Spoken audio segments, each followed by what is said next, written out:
Calme-toi, mon fils. Kevin est toujours son mari.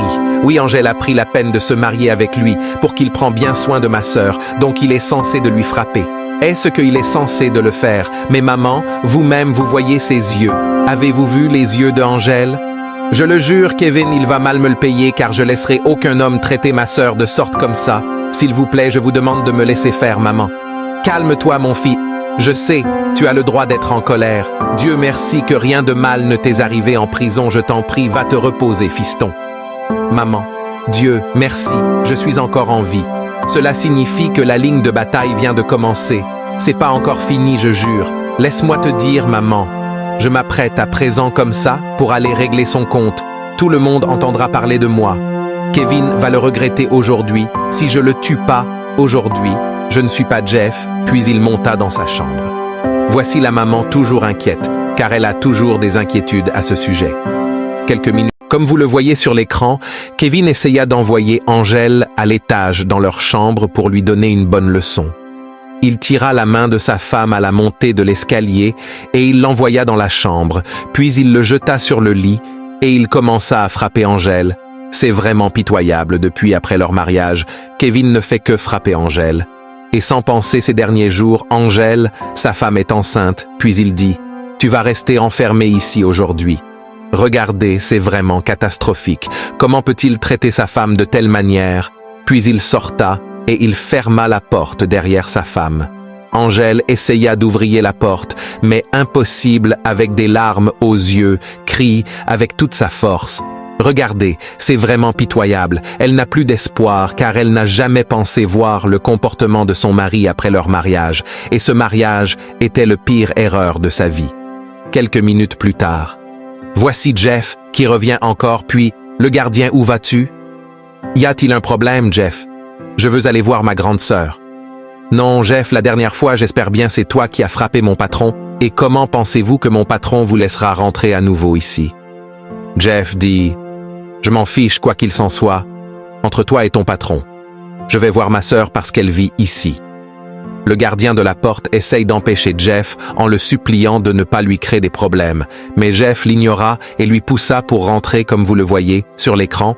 Le gardien insista et Jeff finit lui mettre à terre en lui frappant, puis il rentra directement à l'intérieur. « Grande sœur, oui Jeff, je suis là. Je suis là. Où vous êtes? Je suis là dans la chambre. Ok, j'arrive comme vous le voyez sur l'écran. Son petit frère. » Jeff monta à l'étage avec précipitation, puis il ouvra la porte. C'est vraiment pitoyable. Qu'est-ce qui ne va pas, grande sœur? Il m'a enfermé à l'intérieur. Pourtant, je dois aller au travail aujourd'hui. T'inquiète, grande sœur, comme tu dois aller au travail. Habille-toi et pars. Je m'en occupe du reste. Ok, j'arrive, je vais m'en occuper. Ne t'en faites pas. Habille-toi et pars au travail. C'est vraiment catastrophique. Puis, Jeff s'en alla avec colère. Quelques minutes plus tard, voici son mari Kevin au bureau. Il était en entretien avec un investisseur. Brusquement, Jeff apparaît avec colère, comme vous le voyez sur l'écran. Et l'investisseur dit « Qu'est-ce que tout ça? » « Monsieur, puisque nous sommes dans un bureau de service, je vous dirai merci beaucoup pour votre question. Vous voyez ce monstre qui est assis là, cet imbécile, cet animal ici devant vous, s'est marié avec ma sœur. Et vous savez ce qu'il a fait. Il a battu ma sœur et il a eu le courage d'enfermer ma sœur dans la chambre. » Quoi dit l'investisseur? « Jeff, tu dois être stupide, tu es très en colère que tu dans mon bureau pour montrer cette folie, tu es très très stupide, ta sœur est mariée avec moi et je ferai tout ce qui me plaît, m'as-tu compris? Ma grande sœur n'est pas un objet ni un esclave que tu peux utiliser comme tu veux, je vais jamais te laisser faire. Jeff, tu n'as aucun droit de me parler sur ce ton. Ta sœur est ma propriété et je ferai ce que je veux en affaires. Comment toi, un criminel, peut rentrer dans mon bureau? Dégage de mon bureau tout de suite, sinon je vais appeler la sécurité, imbécile. » Jeff lui donna un coup et Kevin tomba à terre, puis Jeff sorta et voici l'investisseur qui vient au secours de Kevin en appelant au secours. Quelques minutes plus tard, voici Angèle qui était avec son manager car il avait un contrat de publicité à faire et voilà le patron de la mode qui arrive, il salua Kelly, son manager, puis Angèle. Regardant le visage d'Angèle, il lui dit d'enlever ses lunettes. Angèle fut confus, elle regarda son manager, puis elle enleva ses lunettes. Regardez, c'est vraiment pitoyable. C'est pas possible, regarde avec son visage gommé. C'est impossible. Écoutez, boss, tu sais qu'elle est douée dans ce truc, et c'est elle seule qui pourra réussir à ce projet. Écoute, Kelly, il s'agit de la mode, regarde avec son visage gommé. C'est impossible qu'elle fait la publicité. Nous parlons de la mode de la marque, nous modélisons un produit de la beauté. Et si elle se présente avec son visage pour ce projet, elle risque de faire tomber notre agence. Ce n'est pas si mal, nous pouvons toujours le couvrir avec un peu de maquillage. Mais aucune quantité de maquillage ne peut couvrir cela. Écoute, Angèle, mieux tu te retournes à la maison, une fois ton visage sera comme d'habitude, tu pourras revenir. Mais pour le moment, tu ne pourras pas représenter ce projet. Comprends-moi, nous parlons de la beauté, et tu es censé de sortir dans la pièce toute belle et élégante pour présenter la mode, vendre notre marque. Attends, je ne sais pas ce qui se passe, ce visage gommé, est-ce votre mari qui est la cause? Écoute, nous pouvons faire toute notre possible qu'elle s'en sorte.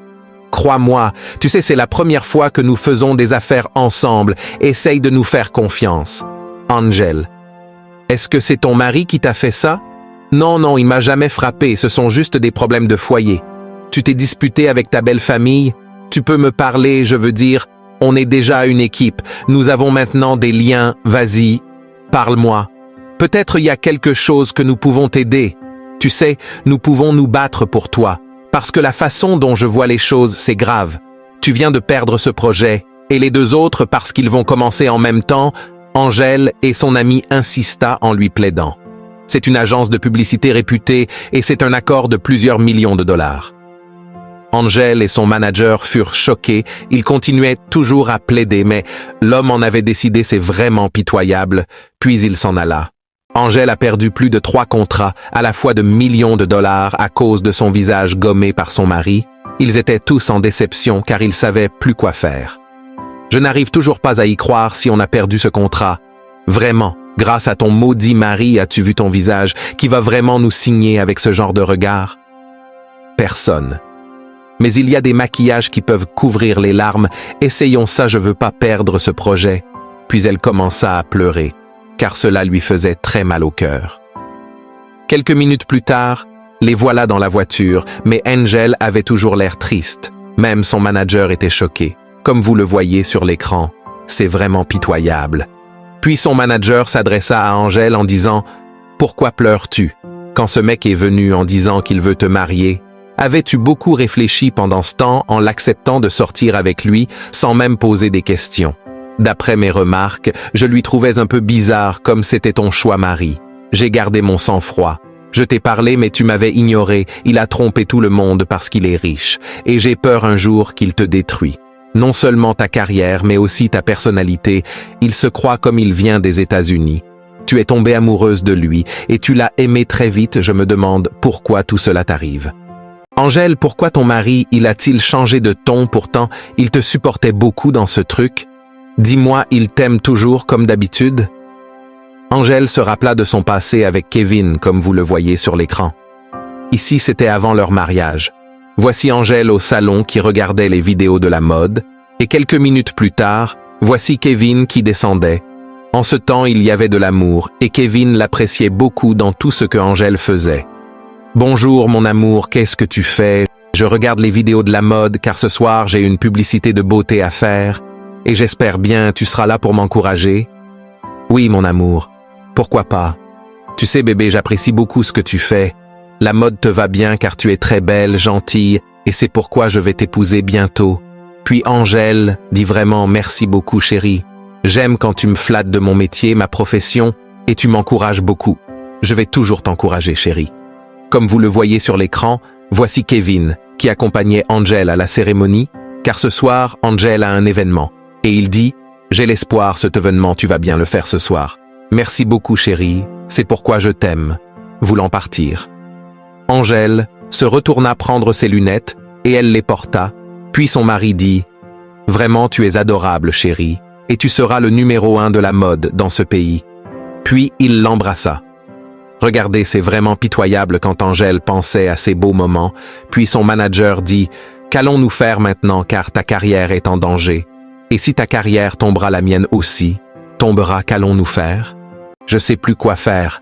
Kelly, tu es mon manager en même temps. Mon meilleur ami, il y a des choses que je ne peux pas te cacher. Qu'est-ce que c'est, Angèle? Je suis enceinte. Quoi? Tu es enceinte? Comment es-tu enceinte si vite comme ça? Je ne sais pas, mais je ne peux pas sortir de ce mariage avec cette grossesse, parce que la grossesse va être un pont sur ma carrière. Non, ne dis pas ça, la grossesse n'a aucun problème, pour ça, elle n'a rien sur toi. Comprends-tu ça? Je suis ton manager, je vais toujours te trouver un emploi. Il y a des marques qui ont besoin des femmes enceintes. Je vais aller là-bas chercher ces marques pour des contrats. Ne t'inquiète pas, on va obtenir plein de contrats. Crois-moi, tout ce qu'on doit faire, tu dois te reposer durant un certain temps. Comprends-tu cela? Donc, tous les contrats qu'on obtiendra durant ta grossesse, tu vas les utiliser pour tes besoins tout le temps. Mais tout d'abord, nous devons trouver une solution avec ton mari. Es-tu pas fatigué de lui? Veux-tu te tuer parce que tu es marié? Essaye de parler à la police, car la loi est faite pour ça. Ok, je pense que tu devrais m'emmener chez ma mère. Peut-être qu'elle est la meilleure personne à qui je devrais parler. Ok, je le ferai, mais ensuite, j'ai l'impression que ta mère a une solution à tout ce problème. Allons voir, mais nous devons faire quelques courses. Quoi? Tu es enceinte? Oui, je suis enceinte, maman. Sa mère fut choquée et triste. Puis Angèle dit, « Maman, tu n'as pas l'air heureuse. » Non, ma fille, je suis heureuse. Je ne sais même pas comment exprimer mon bonheur. Juste que je ne comprends pas ce qui se passe en ce moment. Est-il les bons ou mauvais moments avec le problème de ton mari? La grossesse aurait été mieux s'il était beaucoup plus calme. Mon mari a-t-il l'air de le devenir? Pensez-vous que Kevin va le devenir? De toute façon, nous devons lui laisser le temps de se calmer. Mais je veux que tu lui fasses toujours comprendre que tu es sa femme et non sa propriété. Et rappelle-toi maintenant, tu es enceinte. Tu ne pourras plus quitter ton mariage. Cet enfant a besoin d'une bonne éducation et d'une famille complète, tu le sais bien. Je le sais, maman. Mais comment je vais donner une famille complète à ce bébé alors que je ne suis même pas complète? Il est important de donner une famille complète à un enfant, mais il est aussi important de donner une famille sûre à un enfant. Alors ma fille, quel est ton plan? Maman, tout ce que je sais, je suis enceinte de Kevin. Et maintenant, ce qui est mauvais, il veut que j'arrête de travailler. Et moi, je ne peux pas vivre ce genre de vie. Alors dis-moi, qu'as-tu l'intention de faire, maman? J'ai besoin des réponses de ta part, en tant que mère et fille. Voici Jeff qui rentra, et il dit, « Angèle, vous êtes là. Oui, petit frère. Et merci d'être venu à mon secours. Ça va. Dieu merci. Je lui ai donné encore une bonne leçon, un coup de poing sur sa tête, et il a dit qu'il ne te maltraitera plus jamais. Qu'entends-tu par coup de poing sur sa tête? As-tu encore attaqué à nouveau ton beau-frère? T'inquiète maman, seulement un coup sur sa tête et j'ai quitté. Qu'as-tu fait, Jeff? Pas grande chose. Je lui ai juste cassé une partie de sa tête. Quoi? Angèle fut choquée en se levant, et elle se dirigea vers son frère et elle dit, « Tu lui as cassé sa tête, mais quel est le problème? Tu es ma sœur et j'ai le droit de te protéger. Maintenant je lui ai fait ça. Il ne vous maltraitera pas la prochaine fois. Jeff, je t'en prie, quitte la maison, et aussi vite s'il te plaît. Quitte cette maison tout de suite. Pourquoi je vais quitter? Parce qu'il est très dangereux. Je ne suis pas un lâche. Je n'ai pas peur de Kevin. Je ne dis pas que tu as peur. Je t'en supplie. Je sais que tu n'as pas peur. Mais Kevin utilisera toutes les moyens avec la police pour t'enfermer. Jeff, tu es mon seul frère. J'ai besoin de toi, s'il te plaît. Quitte cet endroit pour le moment. S'il te plaît, tu dois y aller. Je t'enverrai où tu veux, mais tu dois partir. Maman dit à ton fils qu'il doit partir. Grande sœur, veux-tu que je parte? Non, c'est impossible. S'il te plaît, Jeff, tu dois partir, je veux pas te perdre. Mets en favori et écris suite en commentaire.